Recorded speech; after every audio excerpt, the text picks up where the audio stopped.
आम जनता के लिए चांदना साहब को एक बार फिर से सरकार के खिलाफ ट्वीट करना पड़ा है। देखिए, सबसे पहले तो क्योंकि 2 सावन के महीनों में बारिश बिल्कुल भी नहीं हुई, उसलिए हम मानते हैं कि कहीं ना कहीं बिजली विभाग के ऊपर बहुत ज़्यादा प्रेशर है और उस प्रेशर को मानते हुए हमने भी काफ़ी समय निकाला। परिस्थितियाँ उस वजह से गंभीर हो, लेकिन कुछ थोड़ी सी कहीं ना कहीं थोड़ी बहुत लापरवाही रही और उसकी वजह से समस्या ने विकराल रूप ले लिया और उस वजह से हम यहाँ तक आ गए। अभी बैठक करके चर्चा कर दी है और ये बात हो गई है कि 3 से 4 दिन के अंदर अंदर जो विकट समस्या बनी हुई है उसका समाधान हो जाए।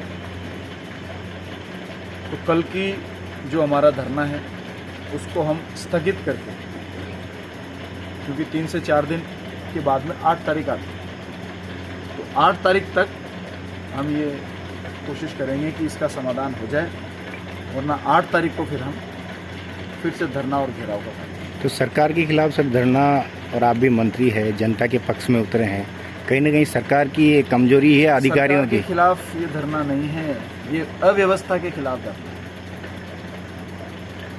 आप समझ रहे हैं, अव्यवस्था के खिलाफ। कभी कभी अव्यवस्था को सुधारने के लिए अपने लोगों के खिलाफ भी होना पड़ता है, अपने लोगों के खिलाफ भी बोलना पड़ता है। अपने लोग कोई अव्यवस्था कर रहे हैं उसको बार बार दबाएंगे तो उससे तो सिस्टम पूरा खत्म हो जाएगा। लेकिन कभी कभी अव्यवस्था को सुधारने के लिए अपने लोगों के खिलाफ ही बोलना। तो क्या माने, चांदना साहब ने आम जनता का दर्द आज सोशल मीडिया के सामने जाहिर किया है?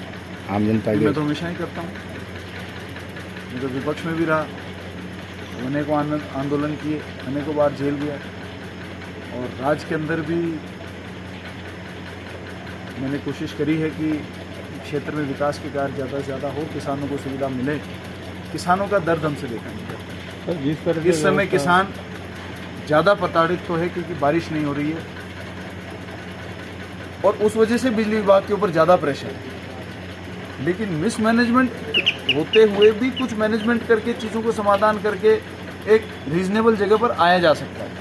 मैं समझता हूँ उस मैनेजमेंट में कहीं ना कहीं कमी रही और यदि उस मैनेजमेंट को सुधार कर लिया जाए तो चीज़ों का समाधान हो सकता है, कोई बहुत बड़ी समस्या नहीं। तो चांदना साहब तो राजस्थान के भी मंत्री है, स्थानीय विधानसभा का ही मुद्दा क्यों? मैंने तो मेरे इलाके में देखा, मेरे इलाके का मुद्दा उठाएगी, कोई और इलाके के देखूंगा तो कोई और इलाके का उठा दूंगा, कोई बात ही नहीं। तो अब क्या माने, क्या डिसीजन रहा, कितने घंटे बिजली मिलेगी, क्या मुद्दे? देखिए, बिजली एक ऐसी चीज़ है जिसको कहीं स्टोर नहीं किया जा सकता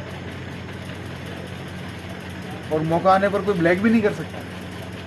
जैसे खाद यूरिया करते हैं, ऐसा नहीं हो सकता। बिजली तो तारों में चलती है, आगे जितनी अवेलेबल होगी सरकार पूरी ताकत लगा रही है उसको परचेज करके जनता को संतुष्ट करने। लेकिन पिछले मैं भी 39 साल का होने वाला हूँ, मैंने 39 सालों में 2 महीने इतने सूखे कभी नहीं।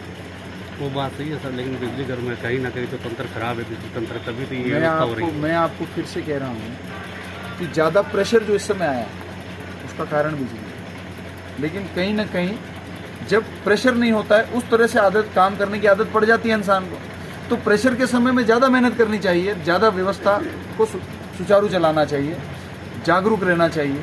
ये ऐसा सीज़न होता है, हर कोई भी काम होता है उसके अंदर ऐसा सीज़न होता है जब प्रेशर आता है। तो ऐसे में कम से कम सभी लोगों को मिलकर उस प्रेशर मैनेजमेंट का स्ट्रेटजी बनानी चाहिए, उस पर बेटर एक्टिव तरीके से उसको डिलीवर करना चाहिए। वो नहीं हो रहा था। आज बीजेपी को मौका मिल गया, बीजेपी को भुनाने का मौका मिला है कांग्रेस। क्या बुनाया बीजेपी ने? लगातार जो गजेंद्र सिंह है, राजेंद्र राठौड़, वो ट्वीट पे जवाब दे रहे हैं, घेर रहे हैं कांग्रेस को। बीजेपी तो विपक्ष है कहाँ, ये तो अभी जागे इनको वोट लेने, इसलिए 5 साल कहाँ थे ये? 5 साल में क्या राजेंद्र राठौड़ साहब, गजेंद्र सिंह जी को कोई तकलीफ नहीं दिख रही थी? ये तो अभी वोटर चुनाव आ गए इसलिए ये इस तरह के मुद्दे उठा रहे हैं। ये तो कहाँ सो रहे थे 5 साल तक गजेंद्र सिंह जी और राजेंद्र राठौड़? ये तो नींद से जागे हैं क्योंकि इनका खुद का चुनाव आ गया।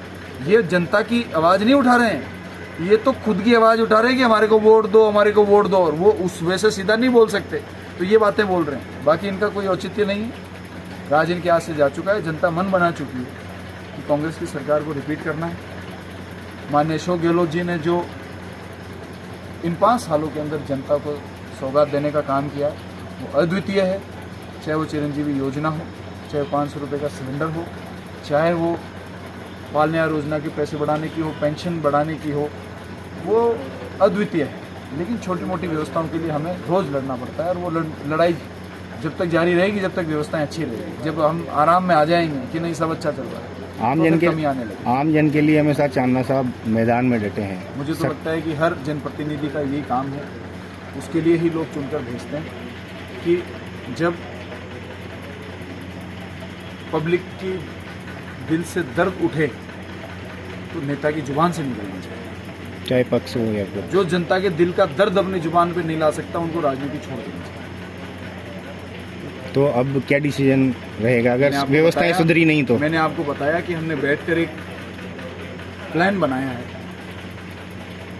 उस प्लान के तहत 3 से 4 दिन में व्यवस्थाएं सुधर जाएंगी। पूरे जिले के लिए लागू, इसलिए मैंने तारीख दी है वापस कि 8 तारीख, अगर उससे पहले व्यवस्थाएं नहीं सुधरी तो 8 तारीख को 12:30 बजे यही धूप होगी, यही मैदान है, और आप भी यहीं रहोगे और हम भी यहीं। तो पूरे जिले के लिए ये तो नहीं करेंगे कि आगे कभी भी 8 तारीख देगा वहाँ जी। ये पूरे जिले के लिए व्यवस्था सुधारने की बात कही या नहीं? पूरे जिले की सुधरेगी, पूरे जिले की सुधरेगी, ऐसी बात नहीं है। हिंडोली और नैनवा भी जिले में ही आता है, कोई बांग्लादेश से नहीं आया हिंडोली नैनवा। आप हिंडोली नैनवा को जिले से बाहर क्यों समझते हैं? मैं तो